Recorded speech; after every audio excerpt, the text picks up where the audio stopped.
Amigos, son las 8:39 de la mañana. Días por VPI TV. A esta hora vamos a conversar sobre lo que es el Alzheimer, cómo se trata y cuáles son las campañas que se están desarrollando en Venezuela en el mes mundial del Alzheimer. Estaremos conversando el día de hoy con el psicólogo y vicepresidente de la Fundación Alzheimer Venezuela en el estado Lara, Ángel Pereira, quien ya está con nosotros para responder también a sus preguntas. Recuerde que puede participar a través de nuestro canal de YouTube. Ángel, muy buenos días, bienvenido. Gracias por compartir con nuestra audiencia. Hola, buenos días. Muchísimas gracias por esta oportunidad de compartir con ustedes sobre esta enfermedad. Claro, quisiera que nos hablaras, comenzando por el principio, ¿qué es el Alzheimer? Ok, el Alzheimer es una enfermedad neurodegenerativa que se caracteriza por la pérdida de neuronas o la atrofia de las neuronas. Y esto va afectando de forma irreversible el cerebro y la capacidad de independencia. Ángel, tenemos en el día a día muchos momentos de despiste, como por ejemplo vamos a la cocina y decimos, ¿qué hago yo aquí? Y empezamos a preguntarnos, ¿será que yo voy a sufrir de Alzheimer? Quisiera que compartieras con la audiencia cuáles serían como esas señales, esos llamados de alerta que nos pueden hacer pensar que hay algo distinto. Ok, hay que diferenciar los olvidos benignos Ujú, porque el cerebro no puede recordarlo todo. De hecho, se saturaría si fuese así. claro. Entonces, hay que diferenciar esto. Las personas, cuando tienen olvidos y estos olvidos afectan el día a día de forma significativa, ahí es donde hay que considerar hacer una valoración neuropsicológica y una valoración médica. Cuando, por ejemplo, hay fallas en la memoria, y están afectando mi día a día, y sobre todo cuando hay desorientación, fallas atencionales, por ejemplo, que dejé el control del televisor en la nevera. Ya cuando esto ocurre, hay que pensar seriamente en hacer una valoración. Claro, por ejemplo, si de pronto nos encontramos en la calle y nos desorientamos y no sabemos dónde está la casa o a qué lugar íbamos, que era un lugar recurrente de visita, ¿eso puede ser un Ujú. llamado de alerta? Sí, totalmente. Por lo menos habría que hacer eso puede ser por muchos motivos, ¿ok? Puede ser por falta de oxigenación en el cerebro. Lo cierto es que, bueno, hay muchos elementos que pueden influir en el deterioro del cerebro, y esto sin duda es un indicador de que hay que hacerse una valoración. Por ejemplo, también otro indicador puntual sería que la persona olvide recurrentemente la clave de la tarjeta de débito, por ejemplo. Que esto a veces pasa constantemente Sí. que, ay, ¿cómo es que es la clave? Y esto es un indicador de que hay fallas en la memoria de forma significativa. ¿Qué podemos hacer para prevenir que aparezca la enfermedad? Si es factible que se pueda hacer algo. Sí, correcto. Hoy hay muchas posibilidades. De hecho, en Estados Unidos han desarrollado un medicamento que se trabaja en una fase inicial para detener la enfermedad. De hecho, la campaña de este año del Alzheimer Disease International tiene que ver con esto, con prevenir el Alzheimer. Y básicamente yo lo resumo en dos aspectos. Se trata de llevar una vida saludable, y esto implica muchísimas cosas, desde lo emocional, porque la depresión, la ansiedad, tienen una relación también con el deterioro del cerebro. Hay muchas formas. Por ejemplo, también la salud a nivel bucal. Hay estudios que demuestran que la gingivitis tiene una relación con el deterioro del cerebro, puede desarrollar Alzheimer. Wow, eso no lo Y sabía. sí, sí, entonces llevar una vida saludable en general y sobre todo vivir la vida desde la alegría, desde el amor. Nuestra frase, nuestro eslogan es cuidamos con amor. Nosotros cuando nos conectamos desde el amor, disfrutamos de la vida, y eso es sano para el cerebro. Ahora, eso de mantener al cerebro ejercitado, como por ejemplo haciendo sudokus o crucigramas, ¿eso ayuda realmente? Sí, correcto. Lo que pasa es que el cerebro siempre necesita algo nuevo. Ya cuando, o sea, el sudoku tiene como un patrón igual que el ajedrez. Ya. Si yo no sé ajedrez y aprendo ajedrez, eso va a ser bueno. Pero tarde o temprano tengo que hacer algo más. Este tipo de actividades sin duda que son beneficiosas, pero mucha gente, por ejemplo, dice, es que tú tienes que leer, y no es tanto el leer, es el aprender. Yo me puedo leer la enciclopedia británica, pero si no me queda nada, Claro. no sirvió de mucho. Entonces, Ahora, el cerebro necesita aprender constantemente. ¿puede tener Alzheimer un niño o un adolescente, por ejemplo? No, eso no existe. Mira, para que se Ok. desarrolle el Alzheimer, los procesos cognitivos tienen que estar consolidados. O sea, hablamos de Alzheimer ya en un adulto. Ok, y una vez, por ejemplo, que se diagnostica a la persona, o cómo sabemos que tenemos que ir a un médico para que se le haga el diagnóstico y los pasos a seguir.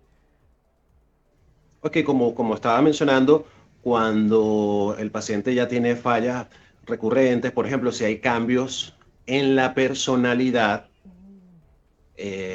hay cambios drásticos, por ejemplo, es que la persona era muy alegre, ahorita está siempre amargado, etcétera. Y lo que hay que hacer es primero hacer una valoración neuropsicológica para determinar si hay un deterioro y el nivel. Y a partir de ahí trabajarlo con tratamiento médico, la orientación de la familia Sí. es muy importante. De hecho, se habla de que el cuidador es el segundo paciente, el paciente silencioso. De hecho, hay una estadística que dice que más del 80% de los cuidadores muere primero que el paciente.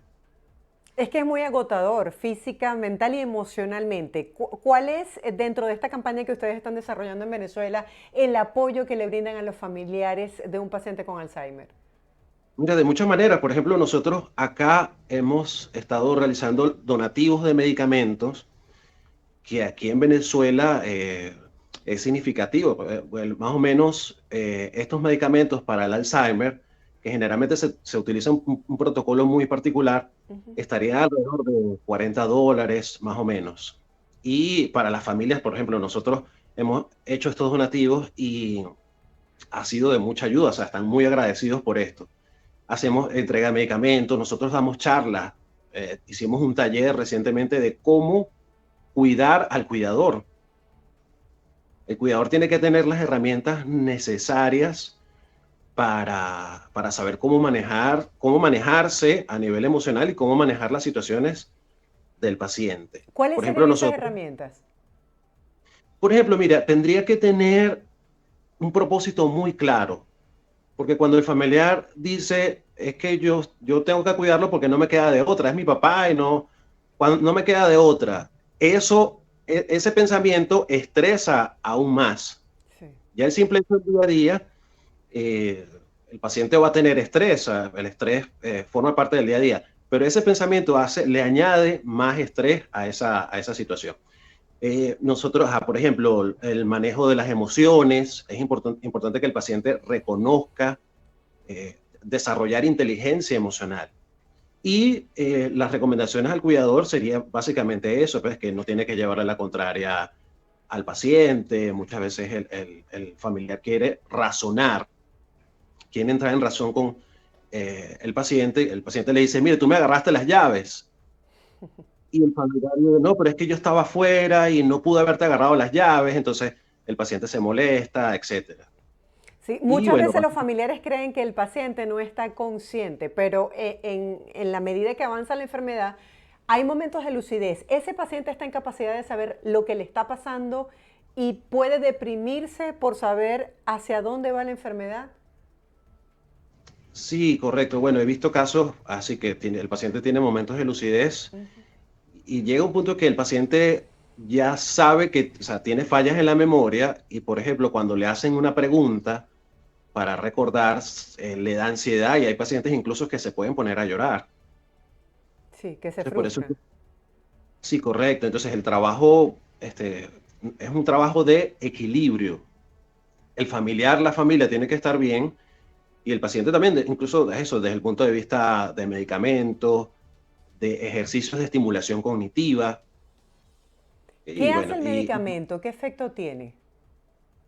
el medicamento lo que hace es retrasar la enfermedad, mejora, potencia la conexión entre las neuronas.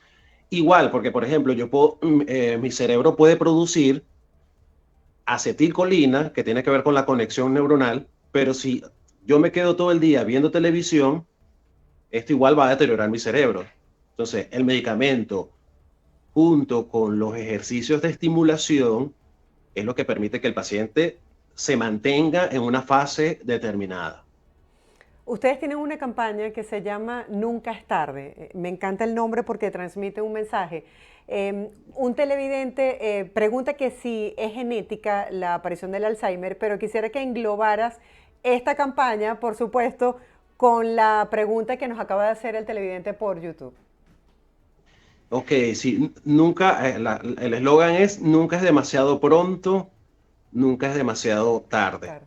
La Organización Mundial de la Salud pronostica que para el 2050 van a haber más de 150 millones de personas con Alzheimer.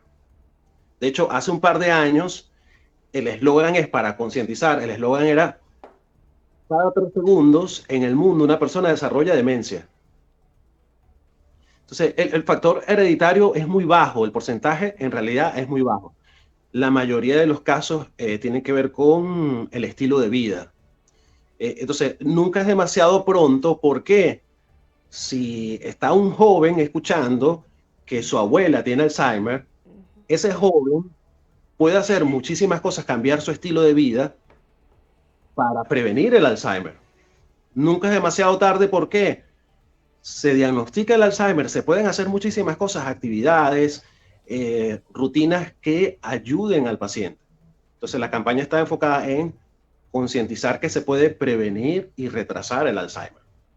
¿Crees que este nuevo medicamento va a ayudar para que las personas tengan de pronto más calidad de vida? Sin duda alguna, bueno, yo tengo la esperanza de que nosotros vamos a encontrar la cura para el Alzheimer. Yo siempre lo digo así, que nosotros estamos trabajando para la cura del Alzheimer, aunque nosotros no estamos en el laboratorio y no conocemos el trabajo químico, ¿verdad? Porque no es nuestro trabajo, pero nosotros con este tipo de campañas, hablando del Alzheimer, buscamos eso, que se genere una conciencia y propagar este conocimiento y que la gente tenga la idea de cómo puede prevenir el Alzheimer. Sí, para la persona que preguntó que si era genético decía que tiene una baja probabilidad, ¿correcto? Correcto, el porcentaje es muy bajo. Y Hay una también, y prueba, también preguntan de los hábitos de vida si tiene incidencia. Ya para despedir, las tres cosas que no deberíamos hacer y las tres cosas que sí deberíamos incluir en nuestro hábito de cada día. y te quería comentar de que hay una prueba de sangre Ok. que se puede realizar para saber si se puede sufrir de Alzheimer. Si la persona está en Estados Unidos, yo recomiendo que se la haga. ¿Por qué? Porque teniendo una idea, mira, si puedo sufrir de Alzheimer, puede tener este tipo de tratamiento para, para poder evitarlo. Claro, claro. Gracias por ese dato. Para finalizar, las tres cosas que no y que sí deberíamos hacer. Ok, bueno, lo primero, tenemos que dormir bien, porque el cerebro cuando nosotros estamos durmiendo limpia los residuos tóxicos del cerebro y si no dormimos bien se van acumulando lo que se llaman las placas betamiloides. Tenemos que dormir bien, tener una buena alimentación. Tenemos que también hacer ejercicio. Ese es el único remedio hasta ahora comprobado para prevenir el Alzheimer. Hacer ejercicio. Cuando nosotros caminamos, el hipocampo produce nuevas neuronas. Eso es lo Ángel, que... Lo que Ujú. se nos acabó el tiempo. Muchas gracias por todas estas Ok, recomendaciones. Lo retomamos. Dormir bien, comer bien y hacer ejercicio. Gracias por correcto. acompañarnos el día de hoy. Feliz día para ti. Gracias a ustedes por esta oportunidad. Ángel, conversando el día de hoy sobre el Alzheimer y lo que podemos hacer para tratar de brindar mayor calidad de vida. Hacemos una breve pausa comercial, ustedes no se aparten. Al regreso estaremos conversando con Gerson Gómez, él es CEO y fundador de Ridery. Les hablaremos al regreso de este emprendimiento, no se aparten.